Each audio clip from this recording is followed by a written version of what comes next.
Tai Chi Fit, 15 important transitions. This is transition number 4.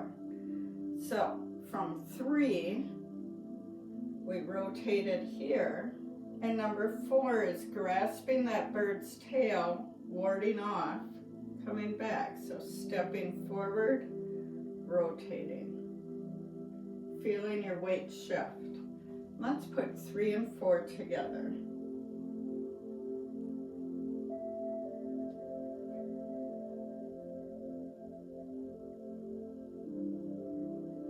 And the important thing is you're not just blocking straight across. You need to be at that angle to properly defend and not overwork that shoulder, using energy efficiency throughout your body, muscle efficiency.